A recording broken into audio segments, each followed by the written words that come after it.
মানুষগুলো এবার আগুনের মধ্যে পানি দিলে যেমনি আগুন নিভে যায়, দাউ দাউ করা হৃদয়ে জ্বলন্ত আগুন তাদের ঠান্ডা হবে। কিয়ামতের ময়দানে ওই বিভীষিকাময় সময়ে মুসিবতের কালে মানুষগুলো পাগল হয়ে বিশ্বনবীকে খুঁজতে আরম্ভ করবে। সবাই মিলে বিশ্বনবীর কাছে যেয়ে বলবে, ইয়া রাহমাতাল লিল আলামিন, ইয়া খাতামান নবীন, রাহমাতাল লিল আলামিন। দেখেন আমাদের কি অবস্থা, কি কঠিন বিপদে আমরা আছি, দাঁড়াতে পারি না, সূর্যের আলোতে ঘেমে হয়রান। আজকে কেউ সুপারিশ করতে পারবে না। সব নবীরা অপারগতা স্বীকার করেছে, তারা বলেছে আপনি ছাড়া কেউ নাকি আল্লাহর সামনে দাঁড়াতে পারবেন না, আপনি একটু সুপারিশ করেন। বিশ্বনবী বলবেন, আসো আসো, আজকের দিনে আমি ছাড়া আল্লাহর সামনে কেউ দাঁড়াতে পারবে না। বিশ্বনবী মাকামে মাহমুদে যে আল্লাহু আকবার বলে সিজদায় লুটিয়ে পড়বেন। আল্লাহ রাব্বুল আলামিন বিশ্বনবীকে এমন কিছু চমৎকার শব্দ শিখাবেন, ওই শব্দগুলো দিয়ে আল্লাহর প্রশংসা করে বিশ্বনবী কাঁদতে আরম্ভ করবেন। বিশ্বনবী এমন ভাবে অজর দ্বারায় সিজদায় লুটিয়ে পড়ে কাঁদবেন, রব্বুল আলামিনের রহমতের দরিয়ায় জোশ লেগে যাবে। রব্বুল আলামিন এই দৃশ্য থেকে সহ্য করতে পারবেন না। রব্বুল আলামিন বলবেন, ইয়া মুহাম্মদ ইরফা রাসাক, ও নবী আপনি মাথা তোলেন। বিশ্বনবী বলেন, বিশ্বনবী একবার ছাগলের রান খাচ্ছিলেন, রান খেতে খেতে বিশ্বনবী বলেন, আনা সাইয়্যিদুন নাস ইয়াউমাল কিয়ামাহ, আমি কিয়ামতের দিন সর্বশ্রেষ্ঠ হব, মানুষের মধ্যে সর্বশ্রেষ্ঠ সেরা আমি বিশ্বনবী। আলহামদুলিল্লাহ পড়েন। বিশ্বনবী বলেন, সেদিনটা বড্ড ভয়ঙ্কর, সেদিন কেউ কারো কোনো উপকারে আসবে না, বন্ধু বন্ধুর কাজে আসবে না, স্ত্রী স্বামীর উপকারে আসবে না, স্বামী স্ত্রীর উপকারে আসবে না, পীর সাহেব মুরিদরে বাঁচাতে পারবে না, মুরিদ পীর সাহেবরে বাঁচাতে পারবে না, নেতা কর্মীর পরিচয় দিবে না, কর্মী নেতার পরিচয় দিবে না, ভাই বোনকে চিনবে না, বোন ভাইকে চিনবে না, বাবা তার সন্তানকে চিনবে না, মেয়েকে দেখে মা দৌড়ে দৌড়ে পালাবে। বড্ড ভয়ঙ্কর দিন। বিশ্বনবী বলবেন, জমিনটা এখনকার মতো থাকবে না, পুরো জমিনটা সমান হয়ে যাবে, ফ্ল্যাট। এখন তো গোল, তখন ফ্ল্যাট। সবাই এক জমিনের উপরে দাঁড়াবে, সূর্যটা মাথার কাছে চলে আসবে, সূর্যের গরমে মানুষের মাথার মগজ গলে গলে কানের ছিদ্র নাকের ছিদ্র দিয়ে বেয়ে বেয়ে পড়বে। আহ, সবাই হয়রান, পেরেশান, ক্লান্ত শ্রান্ত। মানুষগুলো বলবে বাঁচার কোনো উপায় নাই। 50,000 বছর মানুষ এরকম দৌড়াবে, চিৎকার করবে, কাঁদবে, বাঁচার কোনো উপায় নাই। সবাই বলবে, আহ, আল্লাহ যদি বিচারটা শুরু করতো, যা হবার হবে, আগে বিচার শুরু করুন। বিচারই শুরু হয় না, বিচার শুরু হইতেই 50,000 বছর। আল্লাহ, 50,000 বছর, 5,000, 15,000 না, 50,000 বছর এরকম যাবে। মানুষগুলো কাঁদতে কাঁদতে বলবে, চলো আমরা আদম আলাইহিস সালামের কাছে যাই, যেন আল্লাহরে যে সুপারিশ করে, আল্লাহ আপনি বিচার শুরু করেন। কিয়ামতের ময়দানে সবাই মিলে সাইয়েদনা আদম আলাইহিস সালামের কাছে যেয়ে বলবে, ইয়া আবাল বাশার, ইয়া আউয়ালাল আম্বিয়া, ও আদম নবী, আপনি দুনিয়ার বুকে প্রথম নবী। আল্লাহ নিজ হাতে আপনারে 60 হাত লম্বা করে বানিয়েছেন, আপনার সম্মানে ফেরেশতাদেরকে সেজদা দিতে বলেছেন। দুনিয়ার প্রথম নবী, প্রথম মানুষ আপনি আল্লাহরে যে সুপারিশ করেন যেন আল্লাহ বিচার শুরু করে। আদম আলাইহিস সালাম বলবেন, আমি পারবো না, কারণ আল্লাহ আমাকে একটা নিষিদ্ধ গাছের কাছে যেতে নিষেধ করেছিল, আমি ভুল করে এই গাছের ফল খেয়েছি। নাফসি নাফসি, আজকে আমার কি হবে আমি জানি না, আমি বড় লজ্জিত। আমারে যদি আল্লাহ জিজ্ঞেস করে কেন খাইছিলাম, আমার কোনো উত্তর নাই, তোমারে বাঁচামো কেমনে আমি? নবীরা থার থার করে কাঁপবে সেদিন। আদম আলাইহিস সালাম বলবেন, আমি পারবো না, মাফ করো আমাকে, আমি পারবো না। ওই যে ভুল করে গন্ধম খেয়ে ফেলেছি, নিষিদ্ধ গাছের ফল খেয়ে ফেলেছে, আমি বড় লজ্জিত, অনুতপ্ত, আমি পারবো না। আজকে আল্লাহ এত রাগান্বিত হয়েছে, আগে কখনো আল্লাহ এত রাগান্বিত হয় নাই, ভবিষ্যতেও আল্লাহ কখনো এত রাগান্বিত হবে না, আমি পারবো না। এক কাজ করো, তোমরা নূহ আলাইহিস সালামের কাছে যাও। কোন নবী? লোকেরা এবার পাগলের মতো দৌড়াতে দৌড়াতে আল্লাহর নবী নূহ আলাইহিস সালামের কাছে যেয়ে বলবে, ইয়া নবী আল্লাহ নূহ, আনতা আউয়ালুর রুসুলি ফিল আরদ, আপনি জমিনে প্রথম রাসূল। আদম আলাইহিস সালাম নবী ছিলেন, রাসূল ছিলেন না। এই দুনিয়ার বুকে প্রথম রাসূল ছিলেন আল্লাহর নবী নূহ আলাইহিস সালাম। সবাই বলবে, ও নবী আল্লাহ নূহ, রাসূল আল্লাহ নূহ, আল্লাহ আপনাকে আবদান শাকুরা, শুকরগুজার বান্দা বলে কোরআনে বলেছে। কোরআনে নূহ আলাইহিস সালামের নামেও সূরা আছে না নাই? আপনি আল্লাহর প্রিয় বান্দা, প্রিয় রাসূল। দেখেন আমাদের কি দশা, ঘামতে ঘামতে শেষ। জমিনটা তামার জমিন, সূর্যটা মাথার কাছে, কি করবো আর পারি না, ঘামতে ঘামতে আর কত ঘামবো, কত দাঁড়িয়ে থাকবো। আল্লাহরে যে বলেন বিচার যেন শুরু করে। নূহ আলাইহিস সালাম বলবেন, আমিও পারবো না, আমিও পারবো না। আমি আমার ছেলের জন্য এক কথা বলে ভুল করে ফেলছি। যখন মহাপ্লাবন হবে আমি বললাম, আল্লাহ আমার কলিজার টুকরা সন্তান রে বাঁচান। আল্লাহ বললেন, ও নূহ, সে তোমার সন্তান না, কারণ সে ঈমান আনে নাই, সে পাহাড়ের উপর দাঁড়িয়েছে, দেখি কেমনে সে বাঁচে। ওই যে আমি একটা না বুঝে আবদার করেছি, আল্লাহ আমার উপর রেগে গিয়েছিলেন। আজকে আল্লাহ ওই ব্যাপারে যদি আমারে প্রশ্ন করে, আমার কোনো জবাব নাই, আমি পারবো না, মাফ করো। তোমরা সবাই মিলে আল্লাহর খালিল ইব্রাহিম আলাইহিস সালামের কাছে যাও। লোকগুলো পাগলের মতো খুঁজতে আরম্ভ করবে, অযুত লক্ষ নিযুত কোটি মানুষের ভিড়ে আল্লাহর খালিল ইব্রাহিমকে যে বলবে, ইয়া খালিলুল্লাহ, ও আল্লাহর খালিল, আল্লাহ আপনাকে বড্ড ভালোবেসেছেন, আপনি কাবা বানিয়েছেন, আল্লাহ আপনাকে বড্ড পছন্দ করেন।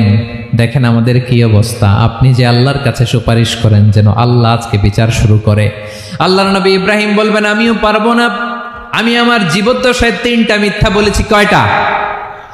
আসলে মিথ্যা না, একটু টুইস্ট করে কৌশল করে কথা বলেছিলেন, ওইটাকে হাদিসে মিথ্যা বলা হয়েছে।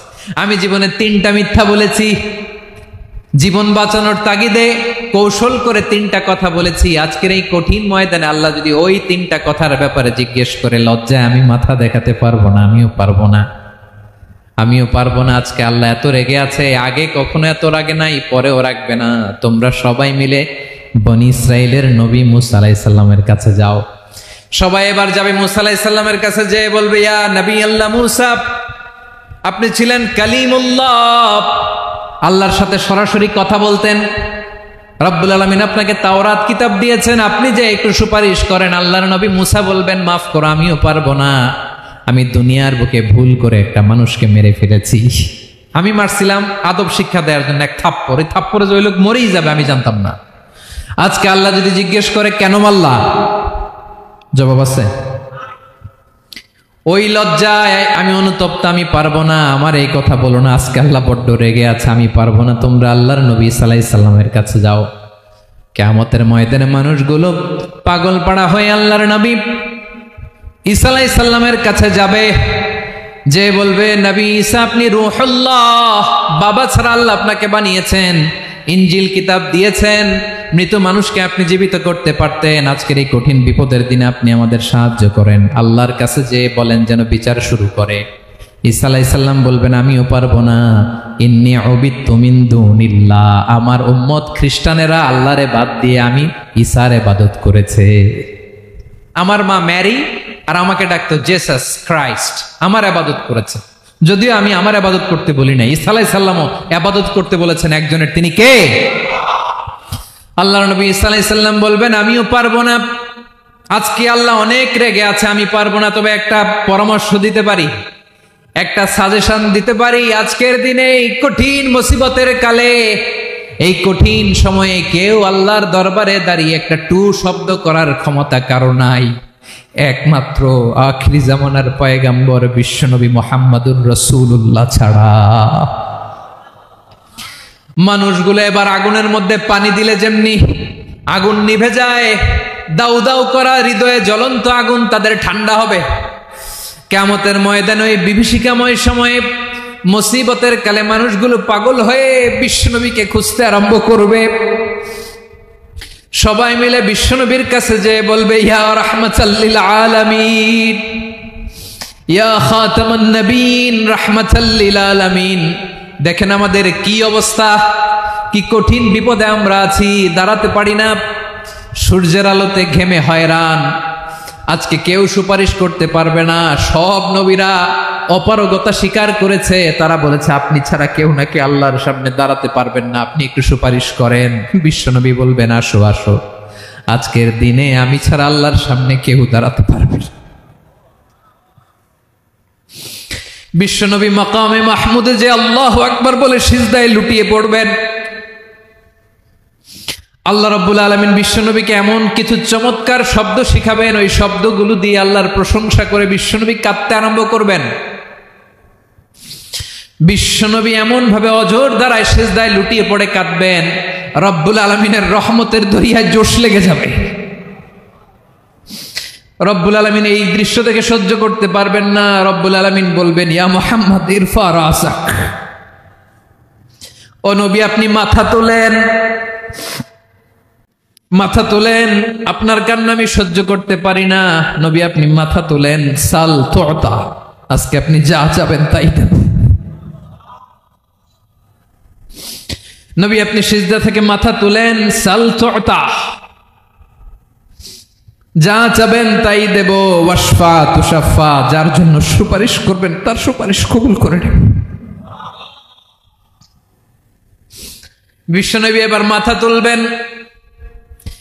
যে বিভীষিকাময় সময়ে প্রত্যেক নবী বলেছেন আমি পারবো না, প্রত্যেক নবী বলেছেন নাফসি নাফসি, আমার কি হবে আমি জানি না, আল্লাহ আমারে বাঁচাও। প্রতিটি নবী বলবে নাফসি নাফসি, আল্লাহ তুমি আমারে বাঁচাও আমারে বাঁচাও। বিশ্বনবী মাথা তুলবেন, তুলে বলবেন রব্বি হাবলি উম্মতি, আল্লাহ তুমি আমার গুনাহগার উম্মতকে বাঁচাও। এই দুনিয়ার বুকে রব্বুল আলামিন সব নবীকে একটা করে দাওয়া মুস্তাজাবা দিয়েছেন, মানে যে দোয়া করলে কবুল হয়ে যায় সাথে সাথেই। দাও বিহা, দুনিয়ার সব নবীরা ওই দোয়াটা দুনিয়ায় করে ফেলেছে। সব নবীকে আল্লাহ একটা করে দোয়া দিয়েছেন, নবী দোয়া করলেই কবুল। সব নবীরা ওই দোয়া করে ফেলেছে দুনিয়াতে। বিশ্বনবী বলেন আমি করি নাই। ওয়া ইন্নী আখতাবিউ দাওয়াতি শাফাআতান লি উম্মতি ইয়াউমাল কিয়ামাহ, আমার ওই স্পেশাল দোয়াটা আমি দুনিয়ার বুকে কঠিন বিপদে পড়েও কোনোদিন করি নাই। আমি আমার স্পেশাল দোয়াটা কিয়ামতের দিন আমার গুনাহগার উম্মতকে সুপারিশের জন্য রেখে দিয়েছি। আল্লাহ বলবেন নবী ইরফা রাসাক, মাথা তোলেন, আর কাটবেন না। বিশ্বনবী মাথা তুলবেন, আল্লাহ বলবেন সাল তুতা, আপনি যা চাবেন তাই দেব। ওয়াশফা তুশাফা, সুপারিশ করেন সুপারিশ কবুল করব। বিশ্বনবী বলবেন আল্লাহ ওই স্পেশাল দোয়াটা দুনিয়াতে করি নাই, আজকে আমি তোমার দরবারে দাঁড়িয়ে কিয়ামতের দিন ওই দোয়াটা করছি। আল্লাহ আমার যে উম্মতের হৃদয়ে যাররা পরিমাণ ঈমান আছে, আমার একটা উম্মতকেও তুমি জাহান্নামে ঢুকাতে পারবা না। বিশ্বনবী পাগলের মতো একবার হাউজে কাউসারে যাবেন, একবার সিরাতে যাবেন, একবার পুলসিরাতের দিকে, একবার হাউজে কাউসারের দিকে, পাগলের মতো দৌড়াতে থাকবেন, তার কোনো গুনাহগার উম্মত যাতে জাহান্নামে ঢুকে না যায়। সেদিন কেউ সুপারিশ করতে পারবে না বিশ্বনবী ছাড়া। এজন্য 5 নম্বর আল্লাহ বললেন মান যাল্লাযী ইয়াশফাউ ইনদাহু ইল্লা বিইযনিহি, কার সাহস আছে, কার এত বড় বুকের পাটা কিয়ামতের কঠিন দিন আল্লাহর সামনে দাঁড়িয়ে সুপারিশ করবে? কারো ক্ষমতা নাই, কারো ক্ষমতা নাই। বিশ্বনবী সেদিন সিজদায় পড়ে উম্মতের জন্য কাঁদবেন, সবাই কাঁদবে নফসি নফসি, আল্লাহ আমারে বাঁচাও আল্লাহ আমারে বাঁচাও। বিশ্বনবী বলবেন উম্মতি উম্মতি, বিশ্বনবী আমার জন্য কাঁদবেন, আপনার জন্য কাঁদবেন, আমাদের জন্য সেদিন কেঁদে কেঁদে জাহান্নামের দরজায় দাঁড়িয়ে আমাদেরকে টেনে টেনে জান্নাতে ঢুকাবেন। এজন্য এই বিশ্বনবীর ভালোবাসা যেন আমাদের হৃদয়ে ভরপুর থাকে। আমার ভাইয়েরা, প্রতি শুক্রবার বিশ্বনবীর উপরে বেশি বেশি যেন আমরা দুরূদ পড়ি। আমরা যখন বিশ্বনবীর সালাম দেই, দুরূদ পড়ি, একদল স্পেশাল ফেরেশতা আছে যারা বিশ্বনবীর দুরূদটা নিয়ে সরাসরি বিশ্বনবীর রওজায় যায়, যে বলে অমুকের বেটা অমুক আপনারে সালাম দিয়েছে। বিশ্বনবী নিজ কবরের থেকে নিজেই সালামের উত্তর দেয়।